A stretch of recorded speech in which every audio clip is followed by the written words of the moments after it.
السلام علیکم. چیسٹ انفیکشن، سینا، مرۍ، زکام، نمونیا وغیرہ ډیر زیات عام دي. غیر چاپیر چې کوم سټي هاسپټلز دي په ټولو کې د دې انفیکشن مریضان په ګڼ شمیر کې پراته دي. نن سبا د انفیکشن یو وبایي شکل اختیار کړی دی. دا انفیکشن ځوانانو ته لګي، خو د ځوانانو په نسبت مشرانو ته او وړو ماشومانو ته زیات لګي. ډاکټرز حضرات دا خبره واضحه کړې ده چې د 13 ورځو نه په دې ورځو کې مریضان یو په ډبل دي. دغه شان هیلث ایکسپرټس په زور او په تاکید سره دا خبره کړې ده چې تاسو SOPs فالو کړئ، احتیاطي تدابیر فالو کړئ.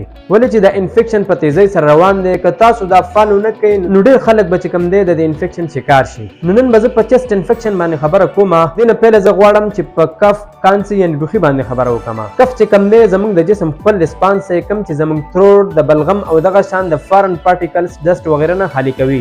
کف چې کوم دی په دې کې موږ سره اکیوټ کف دی او کرونیک کف. اکیوټ کف چې کوم دی دا لږ ټایم دپاره لګي، هفته یا دې لږې زیاتې ورځې. او کرونیک کف چې کوم دی دغه شان 2 هفتې 3 هفتې یا دې نه زیات. په کف کې موږ سره یو ډرای کف دی او یو پروډکټیو کف دی. نو ډرای کف ځان سره بلغم نه راوړي، بلکې دا موږ ته د خشک هوا، ګرد و غبار او دغه شان زکام نه لګي.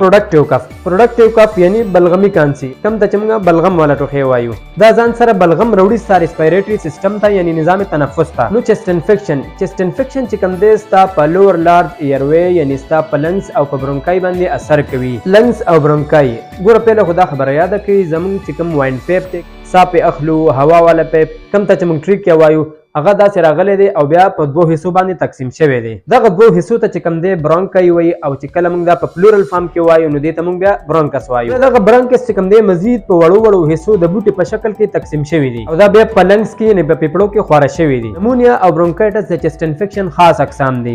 برونکایټس چې کوم دی دا یو وایرل انفیکشن دی او د 1.10% پورې چې کوم دی دا موږ ته د بیکټیریل انفیکشن نه هم لګي. دغه شان نمونیا چې کوم دی دا یو بیکټیریل انفیکشن دی او د نمونیا په وجه ته هاسپټل ته هم رسیدي شي. مطلب نارمل میډیسن سره ته دا نشي کنټرول کولی. اوس به درته د دې انفیکشن علامات ذکر کړم. کله چې دا علامات پتا کې راشي نو ته پوه شې چې ماته چیسټ انفیکشن شوی دی. په دې کې اول نمبر دی چیسټي کف، یعنی تا ته به داسې ټوخی وي چې تا ته به داسې محسوس کېږي چې په دې کې بلغم پراته دي خو هغه به اوس ټوخی وي. دغه شان ستا ساه به لنډه کېږي، تبه به دې ډېره زیاته وي، په سر به دې ورسره تیز درد وي، د زړه دلکن به دې زیات وي، چیسټ په سینه کې به دې درد وي او دا سینه به تا ته داسې ټایټه غوندې محسوس کېږي. اپر ریسپایریټري ټریکټ انفیکشن یعنی زکام هم ورسره لګي. لکه په زکام کې زموږ نزله بیا بالکل روانه وي او یا بنده وي. په دې موضوع کې دا زموږ پارت 1 او انشاءالله نږدې به زه تاسو سره پارت 2 شیر کوم. په پارت 2 کې به زه تاسو سره هغه خوراکونه شیر کوم کوم چې په دې مسله کې مفید دي، هغه دوايانې به زه تاسو ته درخوایم کوم چې په دې مسله کې کار کوي. دغه شان معلوماتي او د صحت دپاره مفید ویډیوګانو دپاره تاسو زموږ پیج فالو کړئ او ویډیو ملګرو سره ضرور شیر کړئ. والسلام علیکم ورحمة الله.